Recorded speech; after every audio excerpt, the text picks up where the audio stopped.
Welcome to Haryana classroom.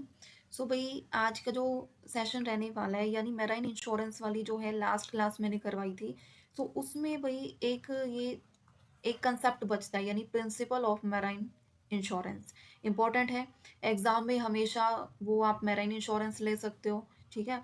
Marine insurance हुआ, life insurance हुआ या फायर इंश्योरेंस हुआ। सो प्रिंसिपल ऑफ जो इनके होते हैं ना वो इम्पोर्टेंट होते हैं और वहाँ से क्वेश्चन पूछे जाते हैं। सो मैंने उस दिन जो है ग्रुप में 2 क्वेश्चंस डाले थे ईपीएफओ वाले एग्जाम में जो पूछे गए थे। सो उनमें से भी जो क्वेश्चंस है वो प्रिंसिपल्स ऑफ इंश्योरेंस जो भी है, जो ये कंसेप्ट गिवन है, इनके प्रिंसिपल से ही क्वेश्चंस पूछे गए थे। सो इम्पोर्टेंट है कंसेप्ट, सो स्किप करके नहीं चलेंगे। सारा जो पार्ट है वो करके चलेंगे। ठीक है। सो भाई करते हैं स्टार्ट। कोई चैनल से नया जुड़ रहा है तो अपना चैनल को सब्सक्राइब कर लो। और पीडीएफ के लिए भाई कोई नया जुड़ रहा है ना, उसको भाई वो क्लासेस वगैरह जो है डिस्क्रिप्शन में भी लिंक मिलेगा। ठीक है, टेलीग्राम का। सो उसमें ज्वाइन हो जाओ, आपको पीडीएफ वगैरह जो है टेलीग्राम पे ही मिलेंगे। ठीक है, अगर कोई भी नया जुड़ रहा है तो ये सब कुछ हम ये वाला पार्ट कर चुके थे। टाइप्स वगैरह मेराइन इंश्योरेंस के ये कर चुके थे। आज जो करने वाला है भाई वो है प्रिंसिपल ऑफ मेराइन इंश्योरेंस। ये देखिए, यानी फर्स्ट क्या है भाई, principle of utmost good faith. ठीक है, ये वाला प्रिंसिपल है। इसमें यानी आपको क्या कुछ दिख रहा है, ये वाला हम करते आ रहे हैं ना, फायर इंश्योरेंस में भी किया था, लाइफ इंश्योरेंस में भी किया था। सो यही चीज इसमें बोल रखी कि principle of utmost good faith इसमें क्या है कि जो दोनों पार्टी होती ना, इंश्योरर और इंश्योर्ड, यानी दोनों पार्टी को जो अपने इम्पोर्टेंट जो बिल्कुल फैक्ट है ना वो डिस्क्लोज करने यानी बताने हैं, जो भी सच्चाई है। ये नहीं है कि कुछ भी छिपा के बैठ जाओ और अपना इंश्योरेंस करवा के बैठ जाओ, ऐसा नहीं है भाई। जितने भी ऑल मटेरियल फैक्ट्स है वो क्या करने हैं, डिस्क्लोज करने हैं। जितने भी महत्वपूर्ण तथ्य ईमानदारी से बताने हैं। एग्जाम्पल में क्या है कि कोई भी अगर आपके शिप में जो है इंजन में प्रॉब्लम हो रखी है, अगर इंजन में प्रॉब्लम हो रखी है तो कोई प्रॉब्लम आपको छिपानी नहीं है, हाइड नहीं करनी है। वो वाला फैक्ट जो है वो आपको इंश्योरर को जो है बताना है। अदरवाइज आप नहीं बताओगे ना, तो जब इंश्योरेंस का टाइम आएगा, जो इंश्योरर होता है वो क्या कर देगा, आपके क्लेम को क्या कर देगा भाई, रिजेक्ट कर देगा। ठीक है। सो फर्स्ट जो प्रिंसिपल है वो होता है कंप्लीट। उसके बाद क्या है, प्रिंसिपल ऑफ इंश्योरेबल इंटरेस्ट। इसमें क्या है कि इंश्योरेबल इंटरेस्ट का मतलब क्या है कि इसमें जो है इंश्योर्ड होता है ना, उसका फाइनेंशियल इंटरेस्ट होना चाहिए भाई। जो उसकी शिप है या जो उसका माल है उसके ऊपर ये होना चाहिए। यानी इसमें और इंश्योरेबल इंटरेस्ट में आप और क्या समझते हो, यानी फाइनेंशियल इंटरेस्ट होना चाहिए। जो भी सब्जेक्ट मैटर है, सब्जेक्ट मैटर आप क्या ले सकते हो। सब्जेक्ट मैटर मैंने जो जब मेराइन इंश्योरेंस स्टार्ट करवाया तो सब्जेक्ट मैटर में बताया था कि कौन कौन से पॉइंट जो है इंक्लूड होते हैं। यानी ये शिप हुआ सब्जेक्ट मैटर में, कार्गो यानी माल हुआ, फ्लाइट भाड़ा वगैरह कितना है, ये सारी चीज़ें। ठीक है। सो इनमें कोई भी जो है डैमेज वगैरह होता है या लॉस्ट वगैरह होता है, सो इन शॉर्ट जो है सफ़र करेगा ये फाइनेंशियल लॉस को। और ये कब वैलिड होगा, जब उसका फाइनेंशियल इंटरेस्ट होगा उस चीज़ में। ठीक है। सो प्रॉपर जो है इंश्योरेबल इंटरेस्ट होना चाहिए उसका उस चीज़ में, तभी वो जो है वैलिड और इन्फोर्सेबल माना जाएगा। वैलिड और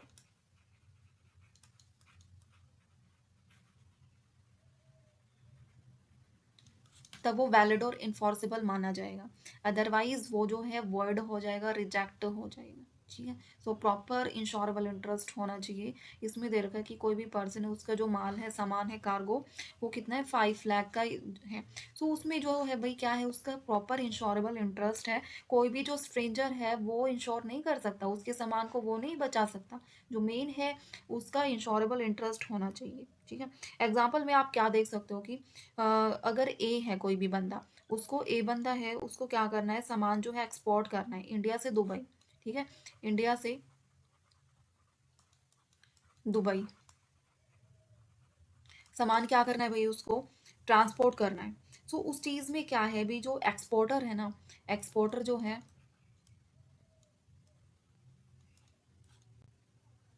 एक्सपोर्टर का क्या है भाई, पूरा प्रॉपर इंश्योरेबल इंटरेस्ट होना चाहिए। ठीक है। इंश्योरेबल इंटरेस्ट होना चाहिए, क्यों? क्योंकि अगर सामान जो है खराब होता है या जो भी लॉस हो रहा है भाई, वो कौन सफ़र करेगा, वो एक्सपोर्टर सफ़र करेगा, ना कि कोई और। ठीक है। सो ये चीज़ जो है उसका प्रॉपर इंश्योरेबल इंटरेस्ट होना चाहिए। ये सेकंड पॉइंट प्रिंसिपल है। थर्ड प्रिंसिपल क्या है भाई, उस दिन मैंने 2 क्वेश्चंस डाले थे, उस एग्जाम में पूछा गया था। सो प्रिंसिपल ऑफ इंडेमनिटी वाला पॉइंट जो है उस चीज़ में पूछा गया था। सो इसमें क्या है, जो इंश्योरर होता है वो कंपनसेट करेगा ओनली एक्चुअल लॉस। जितना एक्चुअल लॉस हुआ है ना भाई, उसका ही कंपनसेट करेगा। No profit can be made, कोई भी प्रॉफिट के लिए वो आपको कुछ भी पे नहीं करेगा। अगर जो है आपका सामान जो है, कार को जो है 10 लाख का डैमेज हुआ है सी वाटर में, सो इंश्योरर जो है वो सिर्फ एक्चुअल लॉस ही आपको पे करेगा। ये नहीं है कि 10 लाख का जितना सामान था उतना ही पे कर देगा। अगर 10 लाख में से 5 का जो है आपका सामान डैमेज हो रहा है, तो वो सिर्फ आपको 5 लाख का ही जो है वो क्लेम रिटर्न करेगा। ये नहीं कि पूरा आपको प्रॉफिट हो जाएगा उस चीज से, कि आपका सामान तो खराब हो रहा है 5 लाख का और जो है उसने 10 लाख का वो करवा रखा था तो ये मिल जाएंगे, नहीं, ऐसा नहीं है अभी। ठीक है। सो प्रिंसिपल ऑफ इंडेमनिटी ये है भाई। Next principle, principle of proximate causes. Principle of proximate causes में क्या है कि भाई इसमें जो नियरेस्ट और जो रियल कॉज होता है ना जिससे लॉस हो रहा है, वो आइडेंटिफाइड प्रॉपर अप्रूव होना चाहिए, तभी जो है क्लेम मिलेगा। अदरवाइज क्लेम नहीं मिलेगा विदाउट प्रॉक्सिमेट कॉजेज की। यानी जिससे नुकसान हो रहा है उसका बिल्कुल नजदीकी और वास्तविक जो कॉज है ना उसकी पहचान की जाती है, तब जो है क्लेम मिलता है। ठीक है। अब एग्जाम्पल में आप देख सकते हो, एग्जाम्पल में क्या है कि कोई भी शिप है, अगर वो कोई भी जो है स्टॉर्म वगैरह से जो है वो शिंक हो रही है, सो उससे वो कवर हो जाएगा भाई। बट अगर आपका जो सामान है पहले से ही खराब है, सो उसमें जो है बाद में तूफान आया, जो शिप है वो डूब गया, उससे वो नहीं है भाई, आपका सामान पहले ही खराब हो चुका था। सो उसमें जो है ये वाला स्टॉर्म वगैरह का वो कॉज नहीं माना जाएगा। जो रियल कॉज है वो माना जाएगा, क्योंकि आपका सामान जो है पहले ही खराब हो चुका था। ठीक है। सो ये प्रॉक्सिमेट नियरेस्ट कॉज जो है वो देखा जाता है। फिर अब principle of subrogation. Principle of subrogation में क्या है भाई कि आफ्टर पेइंग क्लेम, क्लेम पे करने के बाद जो इंश्योरर होता है get rights to recover the loss from third parties. एक बार जो इंश्योरर है भाई, ये ए है और ये बी है, इसका सामान वो हो रहा है, और इसका जो है किसके कारण सामान, दूसरी जो है सी वाली शिप है ना, इसके कारण जो है ए वाली शिप का सामान खराब हो रहा है, और ये क्या है, इंश्योरर कंपनी है। अब तो क्या करेगा, इसने इंश्योरेंस करवा रखा है ए वाली शिप ने, सो इसमें जो है ये इसका जो है इंश्योरेंस पे कर देगा। बट बाद में जो है प्रिंसिपल ऑफ सब्रोगेशन में क्या है कि आफ्टर पेइंग क्लेम, जब बी वाला इसको क्लेम पे कर देगा, उसके बाद जो है इंश्योरर, ये बी वाली जो कंपनी है, ये इसका राइट है, ये लॉस रिकवर कर सकता है इस वाली थर्ड पार्टी से, सी वाली पार्टी से। ठीक है। तो प्रिंसिपल ऑफ सब्रोगेशन का ये वाला मतलब है।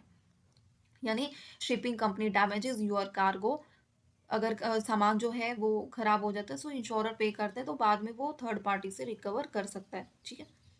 नेक्स्ट, नेक्स्ट है principle of contribution. Principle of contribution में क्या है कि मल्टीपल पॉलिसीज जो है कवर है, सम उनका जो है उसमें बहुत सारी पॉलिसीज का करवा रखी है एक सामान के लिए। सो उसमें भाई ये नहीं है कि आपका जो सामान है वो खराब हो रहा है, सो आपको जहाँ जहाँ करवा रखी है सभी से आपको उतना उतना लॉस जो है रिकवर होगा, नहीं। वो जो पॉलिसी जितनी भी करवा रखी है भाई, उसमें क्या है कि आपका कॉन्ट्रीब्यूशन यानी एक प्रोपोर्शन में जो है बांटा जाता है, रेशो में, कि किसका कितना रेशो है, और उस रेशो में जो है आपको कॉन्ट्रीब्यूशन जो है क्लेम जो है मिलता है। ठीक है। तो क्लेम अमाउंट जो है शेयर किया जाता है। ठीक है। अगर दो कंपनी की पॉलिसी ले रखी है तो उसमें दोनों कंपनी जो है आपस में शेयर करेंगी क्लेम, देन वो क्या करेंगी, डिवाइड करेंगी। फिर क्या है, प्रिंसिपल ऑफ लॉस मिनिमाइजेशन यानी मिटिगेशन ऑफ लॉस, ये वाला प्रिंसिपल भी जो है वो क्वेश्चंस डाले थे मैंने, उसमें पूछा गया था। So principle of loss minimisation में क्या है कि इसमें जो इंश्योर्ड है वो क्या करता है, must take reasonable step to reduce the loss. Loss को रिड्यूस करने के लिए वो रीजनेबल स्टेप लेना होता है उसको, अदरवाइज जो है वो माना नहीं जाएगा। ये नहीं है कि लॉस हो रहा है और आप होने दे रहे हो, ऐसा नहीं है। ये है कि भाई अगर आपका सामान जो है गीला हो रहा है सी वाटर में, सो आपको क्या करना चाहिए, crew must be shifted to dry area. Dry area में जो है आपको वो शिफ्ट करना चाहिए। ये नहीं कि गीला हो रहा है, खराब हो रहा है तो आप होने दो, नहीं भाई। कहीं आप ये सोच रहे हो कि आपको ने तो इंश्योरेंस करवा रखा है, बेशक खराब होने दो, तो ऐसा नहीं है। वो हर एक चीज़ जो है चेक की जाती है, तब आपको क्लेम वगैरह मिलता है। फिर प्रिंसिपल ऑफ वारंटीज क्या है इसमें कि सर्टेन कंडीशंस जो है वो फॉलो करनी पड़ती है, अदरवाइज जो क्लेम है वो आपको डिनाई कर दिया जाता है, रिजेक्ट कर दिया जाता है। सो कंडीशंस जो है भाई वो कंप्लीट होनी चाहिए। सो वारंटी में require the ship to follow specific route. अगर बोला गया है कि स्पेसिफिक रूट के लिए ही आपकी वारंटी होगी और आप रूट चेंज कर देते हो बिना परमिशंस के, तो आपका क्लेम जो है भाई रिजेक्ट माना जाएगा। सो वारंटी भाई इस चीज़ की है। नेक्स्ट प्रिंसिपल, नेक्स्ट क्या है, प्रिंसिपल ऑफ असाइनमेंट क्या है भाई, फास्ट फास्ट देख रहे हैं क्योंकि ये सारे प्रिंसिपल जो है अदर जो फायर इंश्योरेंस हुआ, लाइफ इंश्योरेंस हुआ, मैंने उसमें भी करवा रखे, बट आप इनको बार बार रिवाइज करोगे तो आपके ये माइंड में फिट होंगे।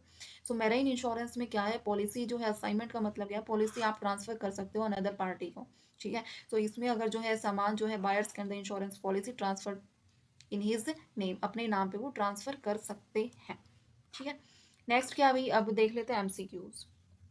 फर्स्ट एमसीक्यूज क्या है भाई, फर्स्ट में देखिए कि इसमें बोला गया प्रिंसिपल विच फुल डिस्क्लोजर किस चीज में करते हैं, हर चीज का मटेरियल जो भी फैक्ट है वो हम बताते हैं, वो किस में होता है, एटमोस्ट गुड फेथ में होता है। नेक्स्ट क्वेश्चन, नेक्स्ट क्या है भाई, insurable interest in marine insurance must exist at the time of, किस टाइम पे जो है आपका इंश्योरेबल इंटरेस्ट होना चाहिए, वो लॉस के टाइम पे, पॉलिसी मैच्योरिटी के टाइम पे, क्लेम सेटलमेंट या प्रपोजल ओनली, वो भाई आपका जो लॉस हो रहा है उस टाइम पे प्रॉपर इंश्योरेबल इंटरेस्ट जो है आपका होना चाहिए, ठीक है। नेक्स्ट, इस वाले क्वेश्चंस का आपको भी देना है जवाब, आपके हिसाब से क्या होगा इसका आंसर, ठीक है। नेक्स्ट क्या है भाई, the principal that prevent the insured from making profit from insurance is, कि कौन सा सिद्धांत बीमाधारी को बीमा से लाभ कमाने से रोकता है, इंडैमिनिटी, वारंटीज, कंट्रीब्यूशन, असाइनमेंट, कौन सा भी। इंडैमिनिटी, जितना हो रहा है उतना ही मिलेगा, फालतू का प्रॉफिट आपको नहीं मिलेगा। Next, after paying the claim insurer जो होता है get the right to recover the loss third party से, वो किस में होता है, सब्रोगेशन में होता है, या इंडैमिनिटी में प्रॉक्सिमेट कॉजेज या लॉस मिनिमाइजेशन, किस में होता है भाई, वो होता है किसमें, सब्रोगेशन में होता है, कि इसमें जो है वो थर्ड पार्टी से एक बार दोनों पार्टी जो है आपस में उनका हो जाता है, ये इंश्योरेंस कंपनी होती है और ये जो है इंश्योर्ड होता है। अब इसका जो है सी वाली शिप ने इसका जो है वो टक्कर वगैरह होगी, सो इससे वो बाद में क्लेम ले सकता है, कंपनसेट वो कर सकते हैं, ठीक है। Next, when more than one insurer cover the same cargo, एक ही सामान का जो है मोर इंश्योरर जो है करवा रखा है, सो लॉस जो है शेयर किस चीज में किया जाएगा, कंट्रीब्यूशन, ठीक है ना। कंट्रीब्यूशन बताया कि अलग अलग पॉलिसी जो करवा रखी है कंट्रीब्यूशन होगा। अब ये 15 इंपॉर्टेंट वन लाइनर है, इनमें कुछ आपको मीनिंग पता चलेगा। सो फर्स्ट क्या है भाई, assignment of marine policy.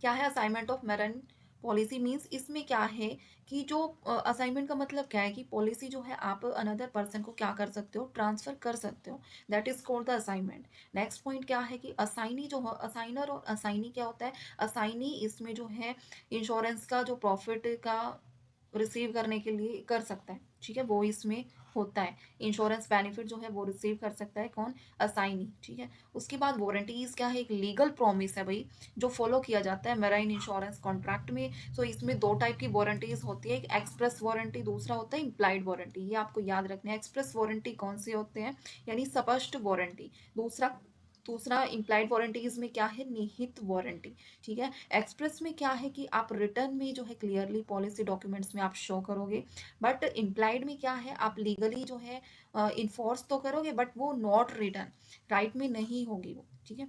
Next क्या है भाई पॉइंट, कि जो शिप है वो मस्ट बी सी वर्थी, सी वर्थी का मतलब इसमें क्या है कि इसमें जो है अगर कोई शिप है वो बिल्कुल ट्रस्टवर्थी जिस चीज को बोलते हैं ना कि हाँ ये बिल्कुल फिट है, सो इसमें शिप में भी क्या होता है, सी वर्थी, यानी ये जो जहाज है ये सी वर्थी है, मीन्स ये कैपेबल है ये चलने के लिए, इसमें कोई भी खराबी वगैरह नहीं है, इसकी कंडीशन जो है वो अच्छी है, प्रॉपरली प्रॉपरली वर्क कर रहा है, वेल स्टफ्ड है, कैपेबल है, सो ये चीजें क्या होती है भाई, सी वर्थी, ठीक है, चलने योग्य है मतलब, तो ये है। तो स्टार्ट करने से पहले भाई उसमें ये चीज देखी जाती है, सी वर्थी। नेक्स्ट क्या, अगर जो है वारंटी को वोलेट कर दिया जाता है, वोलेशन कर दिया जाता है, दैट जो इंश्योरेंस कॉन्ट्रैक्ट है आपका वॉइड हो जाता है, मीन्स अमान्य हो जाता है वो।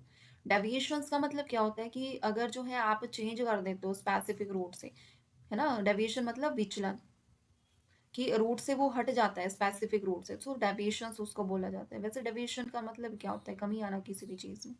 सो डेविएशन अकर्स कब होगा, when insurer becomes free from liability, deviation हो जाता है, सो इंश्योरेंस जो कंपनी होती है भाई वो फ्री हो जाती है अपनी दायित्व से, लाइबिलिटी से।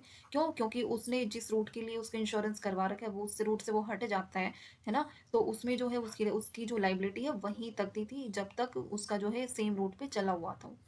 नेक्स्ट क्या है, पार्शियल मीन्स क्या है, आंशिक हानि का मतलब ही क्या है कि कुछ ओनली पार्ट के जो गुड्स है उसको उसका ही डैमेज होना, कंप्लीटली डैमेज नहीं होना। टोटल लॉस में क्या है, when goods are completely destroyed और can not be recovered, recover नहीं कर सकते, that is called the total loss occur. फिर क्या है actual loss. Actual total loss का मतलब क्या होगा कि जो टोटली डिस्ट्रॉयड हो जाना, यानी वास्तविक कुल हानि, वस्तु पूरी तरह नष्ट हो जाती है, उपयोग के योग्य नहीं रहती, डिस्ट्रॉयड, ठीक है, वो होता है एक्चुअल टोटल लॉस। उसके बाद क्या है constructive total loss. Constructive total loss occur means इसमें क्या है कि व्हेन रिपेयर कॉस्ट जो एक्सीड हो जाती है आपकी एक्चुअल वैल्यू से, that is called the constructive total loss, ठीक है, आपकी रिपेयर कॉस्ट ज़्यादा हो जाती है एक्चुअल वैल्यू से।